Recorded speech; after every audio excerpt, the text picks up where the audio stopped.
Hello అండి, అందరికీ నమస్కారం. మన తెలుగు సాహిత్యం ఛానల్కు స్వాగతం. ఈరోజు నేను చదవబోయే కథ డాక్టర్ కొఠారి వాణి చలపతిరావు గారు రచించిన పంజరంలో పక్షులు. ఈ కథ ఆంధ్రభూమి సచిత్ర వారపత్రికలో అక్టోబర్ 14, 2010 సంవత్సరంలో ప్రచురింపబడింది. కథలోకి వెళ్ళబోయే ముందు మీకు ఒక చిన్న రిక్వెస్ట్. మీరు మన ఛానల్ని ఫస్ట్ టైం చూస్తున్నట్లయితే తప్పకుండా సబ్స్క్రైబ్ చేసుకోండి. ఇక కథలోకి వెళ్దామా? ఒక్కొక్కసారి ఎందుకు ఇలా అవుతుంది? మనం ఏదేదో అనుకుంటాం, కానీ మరేదేదో అవుతూ ఉంటుంది.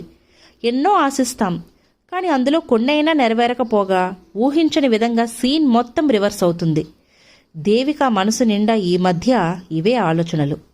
దిగులుతో రోజుకి కొంచెం కొంచెంగా కుచించుకుపోతుంది తను. అనుకోకుండా తన పిల్లల్లో వచ్చిన మార్పు ఆమెను దిగ్భ్రాంతికి గురిచేస్తోంది. చిన్న చిన్న సమస్యలే కదా అనుకుంటాం, కానీ అవే పైకి కనపడకుండా లోనుంచి మనుషుల్ని కొంచెం కొంచెంగా తినేస్తూ ఉంటాయి. అవి అనుకోకుండా వచ్చినవి, కొన్నేళ్ల ఆశల మీద చన్నీళ్లు చల్లేవి అయితే ఇక ఆ బాధ మాటల్లో చెప్పలేనిదిగా ఉంటుంది. తన ఇద్దరు పిల్లలు కిన్నెర, కిరీటలను అల్లారు ముద్దుగా పెంచారు దేవిక భర్త భరద్వాజ. దేనికి లోటు రానివ్వలేదు. అడగకుండానే అన్నీ కొనిచ్చారు. అలా అని అతిగారాభం చేయకుండా క్రమశిక్షణ నేర్పారు. వాళ్ల సుఖం కోసం, సంతోషం కోసం, అభివృద్ధి కోసం తమ సుఖ సంతోషాలను త్యాగం చేశారు. ప్రతి నిమిషం, ప్రతిరోజు పిల్లల భవిష్యత్తే ధ్యాసగా వాళ్ళ గురించి ఆలోచించారు, వాళ్ళ గురించే శ్రమించారు. తండ్రి భరద్వాజ కన్నా ఆ విషయంలో తల్లి దేవిక శ్రమ, పట్టుదలలే ఎక్కువని చెప్పక తప్పదు. ఉదయం 5 గంటలకే పిల్లల్ని పక్క మీద నుంచి లేపి పుస్తకాలు ముందు పెట్టి చదవమనేది. సాయంత్రం సమయంలో పిల్లలతో పాటు తను కూర్చొని హోంవర్క్ చేయించటం, పాఠాలు చెప్పటం, పరీక్షలకు ప్రిపేర్ చేయటం చేసేది. చదువు ఒక్కటే ఉంటే సరిపోదని కిన్నెరకు సంగీతం, కిరీటికి గిటార్లో శిక్షణ ఇప్పించింది. ఎన్ని ఉన్నా సంస్కారం ఉండకపోతే వృధా అని మంచి, చెడు, మాట, మన్నన వంటి వ్యక్తిత్వ వికాసపు కోచింగ్ను ఇంట్లోనే స్వయంగా ఇచ్చింది. దాదాపు 15-20 సంవత్సరాలుగా ఇంత చేస్తూ వచ్చి ఎంతగానో కష్టపడి పిల్లలు పర్ఫెక్ట్గా తయారయ్యారు. శ్రమ ఫలించింది. ఇంకా కాస్త విశ్రాంతి తీసుకోవచ్చు అనుకుంటున్న సమయంలో ఓ రోజు అనుకోకుండా పిల్లల గురించిన ఓ ఆశ్చర్యకరమైన నిజం బయటపడింది. అదిరిపడింది దేవిక. అనుమానం వచ్చి నిఘా వేసి తరచి చూస్తే రోజుకి ఒక్కొక్కటిగా అలాంటివి మరెన్నో నిజాలు. తల తిరిగిపోయింది దేవికకు. బుద్ధిమంతురాలు అనుకున్న కిన్నెర అబద్ధాలాడుతుందని, కాలేజీకని చెప్పి స్నేహితులతో సినిమాలకు, షికార్లకు వెళ్తుందని, కిరీటి తండ్రి పర్సులో నుంచి అడపా తడపా డబ్బులు కొట్టేస్తున్నాడని తెలిసి, ఇన్నేళ్ల నా పెంపకానికి ఇదా ఫలితం, ఎంత శ్రద్ధగా జాగ్రత్తగా పెంచాను అనుకుంటూ ఉంటే ఆమె కన్నీళ్లు ఉబికి పైకి వచ్చాయి. పిల్లలు ఈ రోజుల్లో ఎందుకు ఇలా తయారవుతున్నారు?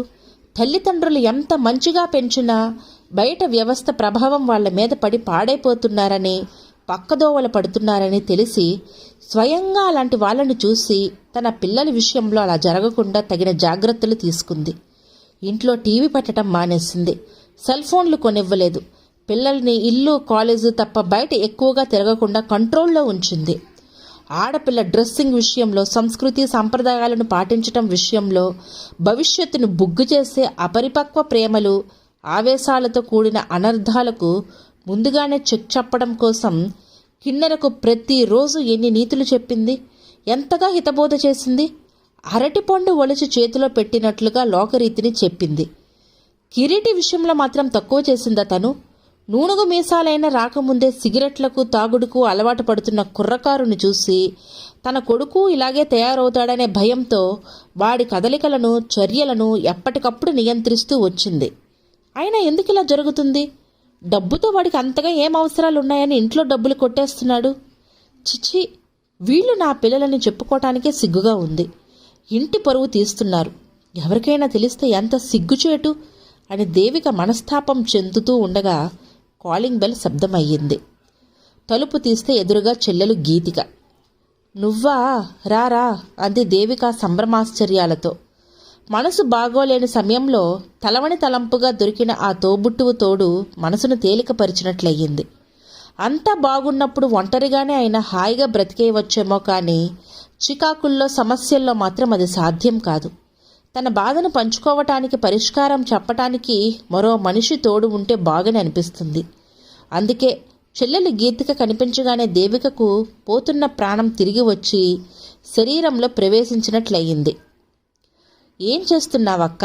అంది గీతిక అక్క మొహం వంక పరిశీలనగా చూస్తూ. ఏం చేయటం లేదు, కానీ నువ్వేంటి వస్తున్నానని ఫోన్ అయినా చేయకుండా అకస్మాత్తుగా ఊడిపడ్డావు అంది దేవిక. మా ఆయన అనుకోకుండా ఊరెళ్ళారు నిన్న. మళ్ళీ ఈరోజు రాత్రికి కానీ రారు. ఈ రోజంతా నీతో కాలక్షేపం చేద్దామని వచ్చాను. ఇళ్లే కైలాసం అనుకుంటూ బ్రతికే మనిషివి కనుక మీ తలుపునకు ఎప్పుడూ తాళం ఉండదు. అందుకే ఫోన్ చేయకుండా సర్ప్రైజ్ చేద్దామని వచ్చాను. మంచి పని చేశావు. ఈరోజు నువ్వు రావటం నాకు చాలా రిలీఫ్గా అనిపిస్తుంది. నిన్ను చూడగానే కనిపెట్టానులే ఈరోజు నీ మనసు బాలేదని, ఏదో విషయంలో సీరియస్గా ఆలోచిస్తున్నావని. అలాంటప్పుడు బావగారిని ఆఫీస్కి సెలవు పెట్టి ఇంట్లో ఉండమనాల్సింది అంది గీతిక. ఆ అదృష్టం నాకుంటే ఇంక లేనిదే ఉంది. మన మనసులో మాట ఏదైనా విప్పి చెప్పుకోవటానికి, బాధలో భాగం పంచుకోవటానికి ఆయన సహకారం నాకెప్పుడూ లేదు. ఆయన స్వభావం నీకు తెలుసు కదా, కోపం, ఆవేశం ఎక్కువ. సమయానుకూలంగా సహనంతో ఆలోచన చేయటం, మంచి చెడులు విశ్లేషించి పరిష్కారం నిర్ణయించటం ఆయనకు చేత కాదు. పైగా తొందరపాటుతనం, ఉద్రేకంతో సమస్యను మరింత జటిలం చేస్తారు. అందుకే ఏది ఆయనతో చెప్పను, నాలో నేను బాధపడటం తప్ప అంది దేవిక నిట్టూరుస్తూ. ఇప్పుడు అంత బాధ ఏమొచ్చిందక్క? తోడబొట్టిన దాన్ని నాతో కూడా చెప్పకూడదా అంది గీతిక. తన మనస్తాపంలో పాలు పంచుకుంటానంటున్న చెల్లెల మాటలకు కాస్త ఊరట చెందింది దేవిక. పిల్లల్ని నేను మీ బావ ఎంత జాగ్రత్తగా, శ్రద్ధగా కష్టపడి పెంచి పెద్ద చేశామో నువ్వు చూస్తూనే ఉన్నావు కదా గీతిక. వాళ్ల మీద ఎన్నో ఆశలు పెట్టుకున్నాం. గొప్పవాళ్లుగానే కాక మంచి మనుషులుగా ఎదుగుతారని ఆశపడ్డాం. కానీ నమ్మశక్యం కానట్లుగా కిన్నెర నాతో అబద్ధాలాడుతూ చాటుమాటు తిరుగుళ్ళు తిరుగుతోంది. కిరీటి అంతే, మా కళ్ళు కప్పి ఇంట్లో డబ్బు కొట్టేస్తున్నాడు. ఏం చేస్తున్నాడో, దారి తప్పి ఏ చెడు వ్యసనాలకు అలవాటు పడ్డాడో తెలియదు అంది దేవిక. ఆ మాటలకు నిశ్చేష్టురాలయ్యింది గీతిక. తన చెవులను తానే నమ్మలేనంతగా ఆశ్చర్యపోయింది. ఎందుకంటే అక్క పిల్లలిద్దరూ మాట తీరులో, మంచితనంలో, పెద్దవాళ్ళని మన్నించటంలో బుద్ధిమంతులుగానే ఇన్నేళ్లు తను చూస్తూ వస్తుంది. ఇప్పుడు అక్క చెబుతున్న ఈ కొత్త విషయం, అందుకే ఆమెకు జీర్ణం కావటం లేదు. అలానే అక్క తన పిల్లల గురించిన అసలు నిజం కనిపెట్టకుండా ఇలా ఎలా మాట్లాడుతుంది అన్న ఆలోచన రాగానే అక్క దేవికకు ఊరట చెప్పే ఉద్దేశంతో, వాళ్ళు అలాంటి వాళ్ళు కాదక్క, నువ్వు పొరపాటు పడుతున్నావు అంది. లేదు, నేను ద్రోవపరుచుకున్నాకే చెబుతున్నాను, అందులో సందేహం లేదు. ఇప్పుడు నాకు కావలసిన సలహా అల్లా, వాళ్ళ విషయం నాకు తెలిసిపోయిందని వాళ్ళకి తెలిసేలా నన్ను ఏం చేయమంటావో చెప్పు. నిలదీసి అడగటం ఒక్కటే మార్గంగా నాకు అనిపిస్తుంది.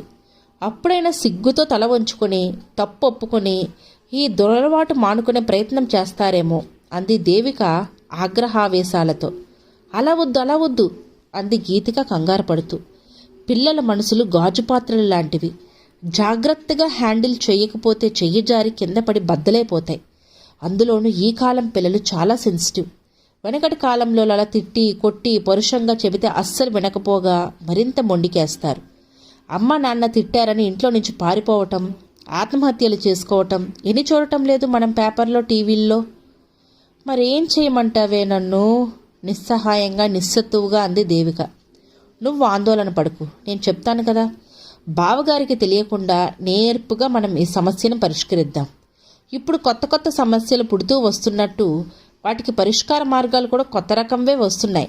కర్ర విరగకూడదు, పాము చావకూడదు అన్నట్లుగా నొప్పించకుండా, తానవ్వకుండా తేలికగా, డెలికేట్గా సమస్యకు పరిష్కారాన్ని సాధించి పెట్టడానికి కౌన్సిలింగ్ సెంటర్లు వీధి వీధినా వెలిశాయి. మా ఇంటి పక్కన ఉండే భార్యాభర్తలు ఒకరు ఏం సమస్యలో ఏంటో తెలియదు కానీ ఎప్పుడు ఏదో చికాకుతోనే, అసంతృప్తులతోనే కూర్చులాడుకుంటూ ఎడమొహం పెడమొహంగా ఉండేవాళ్ళు. కొన్నాళ్ళ తర్వాత వాళ్ళు ఫ్యామిలీ కౌన్సిలింగ్ సెంటర్ను సంప్రదించారని తెలిసింది. అక్కడ ఏం ట్రీట్మెంట్ ఇచ్చారో తెలియదు కానీ ఇప్పుడిద్దరూ హాయిగా, ఆనందంగా, ప్రేమగా ఉంటున్నారు అని చెప్పింది గీతిక. అవునా, మనము వెళ్దామా? తేలికగా ఈ సమస్య పరిష్కారమైతే అంతకన్నా కావాల్సిందేముంది అంది దేవిక ఆశగా. ఆ రోజే అక్క చెల్లెళ్ళిద్దరూ కలిసి ఫ్యామిలీ కౌన్సిలింగ్ సెంటర్కు వెళ్లారు. అక్కడ కౌన్సిలర్ ఆనందమూర్తి చిరునవ్వుతో ఆహ్వానించాడు. ఎంతో సింపుల్గా అతి సాధారణంగా ఉన్న ఆయనను చూసి ఈయన సమస్యలను పరిష్కరించడం ఏమిటి అనుకుంది దేవిక ఆశ్చర్యంగా. అంతా విని ఓస్ ఇంతేనా, ఏదో ఒక సమస్యే కాదన్నట్లుగా తేలికగా తీసిపారేశాడు ఆయన ఒక్క చిరునవ్వుతో. అది మరింత ఆశ్చర్యాన్ని కలిగించింది దేవికకు. కొన్ని నెలలుగా ఎంతో మానసిక సంఘర్షణ అనుభవిస్తూ తీవ్ర ఒత్తిడికి తనను గురి చేసిన అంత పెద్ద సమస్యను చిటికలో చిన్నది చేసిన ఆయన తీరు ఎంతో ఆలోచించినా అర్థం కావటం లేదు ఆమెకు. అదే మాటను రహస్యంగా చెల్లితో అంటే, వాళ్ళంతేలే, మనలాగా ప్రతి చిన్న విషయాన్ని వాళ్ళు భూతద్దంలో చూడరు, పెద్ద సమస్యలను కూడా చిన్నవిగా లైట్ తీసుకోగలిగితేనే వాళ్ళు ట్రీట్మెంట్ చేయగలరు అంది. తను అన్నట్లుగానే కౌన్సిలర్ ఆనందమూర్తి, చూడండమ్మా, ఈ ప్రపంచంలో మంచివాళ్ళు చెడ్డవాళ్ళు అంటూ మనుషుల్లో రెండు రకాలు అంటూ ఉండవు, అందరూ ఒక్కటే. కాకుంటే ఎదుగుతున్న దశలో పరిస్థితుల ప్రభావం వల్ల విచిత్రమైన మనిషి మనసు కొన్ని పోకడలు పోయి అది ప్రవర్తన మీద ప్రభావం చూపిస్తుంది. ఈ పరిస్థితులు ఇంట్లో కావచ్చు, బయటవి కావచ్చు. ఇది తప్పు, ఇది పొరపాటు అని మనకు తెలియకుండానే మనం కొన్ని తప్పులు పొరపాట్లు చేస్తాం. అవి ఎదుటివారి మనసు మీద తీవ్ర ప్రభావం చూపిస్తాయి. దాని ఫలితమే ఇలాంటి సమస్యలు. మీ పిల్లల్ని హర్ట్ చేయటం కానీ ఇన్సల్ట్ చేయటం కానీ ఉండదు నా ట్రీట్మెంట్లో భాగంగా. Nothing to worry. మీరు మళ్ళీ 4 రోజుల తర్వాత పిల్లలు నా దగ్గరకు వచ్చి వెళ్ళాక రండి అని చెప్పి మరో కేసు అటెండ్ అవ్వటానికి సిద్ధమయ్యాడు ఆనందమూర్తి. తేలికపడ్డ మనసులతో బయటికి వచ్చారు అక్క చెల్లెళ్ళిద్దరు. మిస్ కిన్నెరా, నేను కొన్ని ప్రశ్నలు అడుగుతాను, వాటికి సిన్సియర్గా నువ్వు సమాధానం చెప్పాలి. ఒకవేళ నువ్వు అబద్ధం చెప్పినా నాకు తెలిసిపోతుంది. కిన్నెర కళ్ళల్లోకి సూటిగా చూస్తూ అన్నాడు ఆనందమూర్తి. అబద్ధాలు చెప్పాల్సిన అవసరం నాకు లేదు, ఎందుకంటే మీరు ఇవ్వబోయే ఆ సాఫ్ట్వేర్ జాబ్ మీద నాకేమీ ఆసక్తి లేదంది. ఎందుకని? మీరు మనుషుల్ని మనుషులుగా చూడరు కనుక. యంత్రంలా మారిపోవటం నాకు ఇష్టం లేదు. నువ్వెలా ఉండాలని కోరుకుంటావు? మనుషుల స్వేచ్ఛగా హాయిగా అనుబంధాలను పెంచుకుంటూ ఆనందాలను పంచుకుంటూ. నువ్వింతవరకు జీవితంలో ఒక్క అబద్ధం కూడా ఆడలేదా? ఇందాక అబద్ధాలు ఆడాల్సిన అవసరం లేదు అన్న కిన్నెర మాటలను ఉద్దేశించి అడిగాడు. ఎందుకు ఆడలేదు? ఈ మధ్యనైతే మా అమ్మతో రోజు అబద్ధాలే చెప్తున్నాను అంది కిన్నెర ఠక్కున. ఆ సమాధానానికి అదిరిపడ్డాడు ఆనందమూర్తి. తన పని ఇంత సులువవుతుందని అస్సలు ఆయన అనుకోలేదు. ఎందుకు చెప్తున్నారు అబద్ధాలు అని అడిగాడు ముందుకు వంగి ఆసక్తిగా. మిమ్మల్ని ఎవరైనా ఈ గదిలో బంధిస్తే మీరేం చేస్తారు? రోజుల తరబడి ఇందులో మొగ్గుతూనే ఉంటారా? విసుగు విరక్తి వచ్చాకైనా ఈ కిటికీ బద్దలు కొట్టో ఆ వెంటిలేటర్ పీకేసో బయటపడాలని అనుకోరు అంది కిన్నెర ఆవేశంగా. నిన్ను మీ ఇంట్లో బంధించుంచుతున్నారా? కాదు, ఆంక్షలతో బంధించుంచుతున్నారు. అదుపాజ్ఞలు నియమాలతో గిరిగీసి అందులోనే ఇరుకు బతుకు బతకమంటున్నారు. అలా చేసి తాము చాలా మంచి తల్లిదండ్రులమని సమాజం చేతనో వారికి వారుగాను అనుకొని వాళ్ళు గర్వపడతారేమో, కానీ నాకు అలాంటి లైఫ్ అంటే చిరాకు. నాకేం కావాలో ఏం వద్దో నాకు తెలియదా? నేను చిన్న పిల్లనా ఇంకా? నాకు ఇష్టమైన డ్రెస్ వేసుకోవాలని, ఫ్రెండ్స్తో కలిసి సరదాగా కూర్చొని ఫోన్లో కబుర్లు చెప్పుకోవాలని, ఎప్పుడైనా ఓ సినిమాకి ఓ పిక్నిక్కి వెళ్ళాలని నాకు ఉండదా? బయట కాలు పెడితేనే మేము పాడైపోతామని అంత భయం ఎందుకు? ఒక్కొక్క మాటను ఖచ్చితంగా పలుకుతూ ఫోర్స్గా అంటోంది కిన్నెర. తల్లిదండ్రులు అన్న తర్వాత భయం లేకుండా ఎలా ఉంటుంది మీ భద్రత విషయంలో? వాళ్ళు ఏది చేసినా మీ మీద ప్రేమతోనే అని అనుకోవచ్చు కదా అన్నాడు ఆనందమూర్తి కిన్నెర మనసును తెరిచి చూసే ప్రయత్నంలో భాగంగా. అది నిజమే, కానీ దానికి ఒక లిమిట్ ఉంటుంది కదా సార్. ఎక్కడో ఏవో జరుగుతున్నాయని మీరు భయపడుతూ మేం కూర్చున్నా, నించున్నా, టీవీ పెట్టుకున్నా, కంప్యూటర్ ముందు కూర్చున్నా అదెందుకు ఇదెందుకు అని తరిచి ప్రశ్నించటం, అలా చేయకు ఇలా చేయకు అని ఆజ్ఞాపించటం, ఇదంతా మాకు నిత్య నరకం కాదు? అడుసు తొక్కనేలా కాలు కడగనేలా అన్నది కాలం చెల్లిపోయిన సామెత.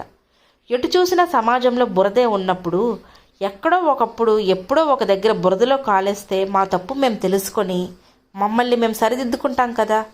ఈ రోజుల్లో పిల్లలు ఎన్నేళ్ళు వచ్చినా అమ్మ నాన్నలు చేయి పట్టుకునే నడవాలని అనుకోవటం లేదు. వాళ్ళలోనూ అవేర్నెస్ వస్తుంది. అనుభవాల ద్వారా స్వయంగా మంచి చెడు తెలుసుకుంటున్నారు.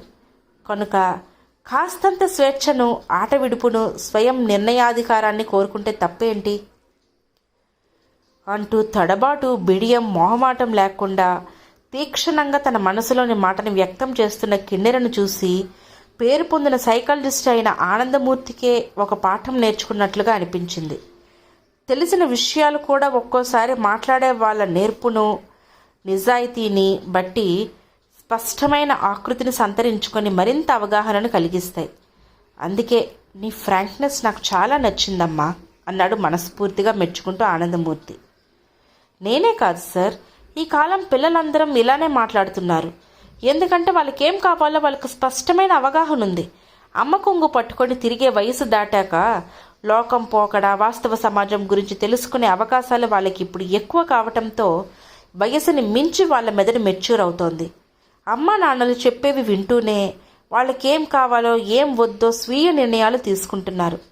అదుగో బుచి అటు వెళ్ళకు అని పెద్దవాళ్ళు దిక్కు చూపుడు వేలుతో చూపించి భయపడితే భయపడటానికి బదులు అదేంటో చూసి దాన్ని పని పడదాం అని బలంగా, వేగంగా అటే అడుగులు వేసేంత ఆత్మబలంతో ఉన్నారు.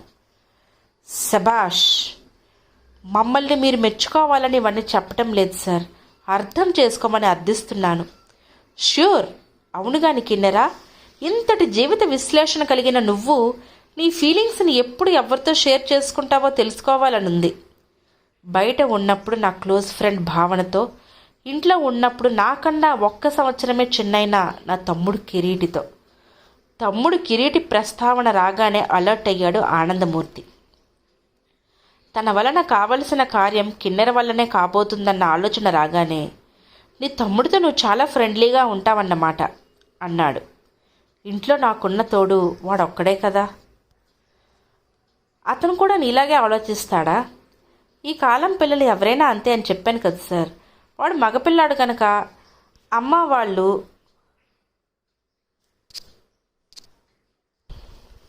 వాళ్ళ భయాలు వేరుగా ఉంటాయి. డబ్బులు ఎక్కువగా ఇస్తే సిగరెట్లు కొనుక్కొని స్మోకింగ్ చేస్తాడేమో అని భయం, ఇంకా డ్రింక్కి అలవాటు పడతాడేమోనని, గర్ల్ ఫ్రెండ్స్తో ఎక్కడ తిరుగుతాడోనని వాడి అవసరాలకు కూడా డబ్బులు ఇవ్వరు. అందుకే వాడు అస్తమానం, అక్క నీ దగ్గర డబ్బులు ఏమైనా ఉంటే ఇవ్వా ప్లీజ్ అని అడుగుతాడు. నా ఖర్చులు కొన్ని తగ్గించుకొని ఉన్నప్పుడు ఇస్తాను. వాడి కోసమైనా ఏదైనా పార్ట్ టైం జాబ్ చేసి సంపాదించాలని అనిపిస్తుంది నాకు. అప్పుడప్పుడైనా సరదాకి వాడికి ఫ్రెండ్స్, సినిమాలు, షికార్లు, ఖర్చులు ఉంటాయని అమ్మ వాళ్ళు ఎందుకు తెలుసుకోరో అర్థం కాదు.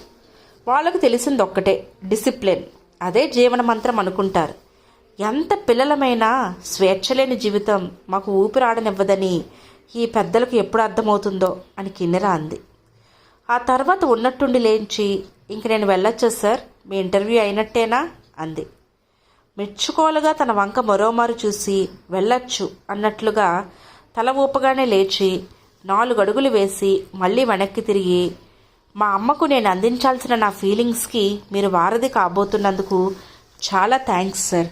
డైరెక్ట్గా అమ్మతో మాట్లాడి ఉంటే ఇంత స్పష్టంగా, ఖచ్చితంగా నా భావాలను అందించి ఉండేదాన్ని కాదేమో అంది కిన్నెర నవ్వుతూ. ఆ మాటలకు అద్దిరిపడ్డాడు ఆనందమూర్తి. గడుసు పిల్ల అనుకున్నాడు మనసులోనే. తన ఎదురుగా కూర్చుని ఉన్న కిన్నెర, కిరీటేళ్ల తల్లి దేవిక, పిన్ని గీతికలను షార్ప్గా చూస్తూ అన్నాడు కౌన్సిలర్ ఆనందమూర్తి. మీ అమ్మాయి కిన్నెరతో మాట్లాడాను. తనతో మాట్లాడాక ఇంకా మీ అబ్బాయితో మాట్లాడాల్సిన అవసరం లేదనిపించింది. ఇద్దరి ప్రాబ్లమ్స్ ఒక్కటే అని ఒక్క క్షణం ఆగి, ఆ ప్రాబ్లం మీరే, మీరు మీ వారు అన్నాడు ఠక్కున. ఆ మాటలతో అవాక్కయ్యింది దేవిక. చెల్లెలి వంక అయోమయంగా చూసింది. ఆ తర్వాత, పిల్లల్ని స్ట్రిక్ట్గా పెంచాలి నిజమే, కానీ మరీ ఊపిరాడక ఉక్కిరి బిక్కిరయ్యేంతగా కాదు. సమస్యలు పెద్దవాళ్ళైనా మనకే ఉంటాయని పొరబడుతూ ఉండటం వల్లే ఈ జనరేషన్ గ్యాప్ వస్తోంది. పిల్లలకు సమస్యలుంటాయి, వాళ్ళకి జీవితం మీద ఆశలు, ఆశయాలు, కోరికలు, అవి తీర్చుకోవటానికి డబ్బు అవసరాలు ఉంటాయి. లైఫ్ని ఎంజాయ్ చేయాల్సిన వయసు వాళ్ళది. హాయిగా స్వేచ్ఛగా రెక్కలు ఆర్పుతూ విహంగాలుగా విహరించాలని ఉంటుంది. అలాంటి సమయంలో అర్థం లేని భయాలతో వాళ్ళని పంజరంలో పక్షుల్లా బంధించి మన కళ్ళ ముందు ఉంచుకోవాలనుకుంటాం మనం. అక్కడే పెద్దలమైన మనం తప్పు చేస్తున్నాం దేవిక గారు. మీ పిల్లలు పర్ఫెక్ట్లీ ఆల్ రైట్. వాళ్ళని నమ్మండి, అనుమానించి అవమానించకండి. వాళ్ళని పంజరంలో పక్షుల్లా నిర్బంధించి ఉంచకండి. ఆడుతూ పాడుతూనే అన్నీ నేర్చుకుంటూ ఎదిగేలా పెంచండి. వాళ్ళని స్వేచ్ఛగా అలా అలా కాసేపు విహరించనిస్తే తిరిగి తిరిగి మళ్ళీ మీ గూటికే వచ్చి వాళ్ళు మీకు కనువిందు చేస్తారు అని ఆనందమూర్తి అనగానే దేవికకు ఓ కొత్త జీవితం బోధపడ్డట్టు అయ్యింది. ఇదండి కథ. ఈ కథ కనుక మీకు నచ్చినట్లయితే లైక్ చేయండి, షేర్ చేయండి. అలాగే మరిన్ని ఇంట్రెస్టింగ్ కథల కోసం మన ఛానల్ను తప్పకుండా సబ్స్క్రైబ్ చేసుకోండి. Thank you.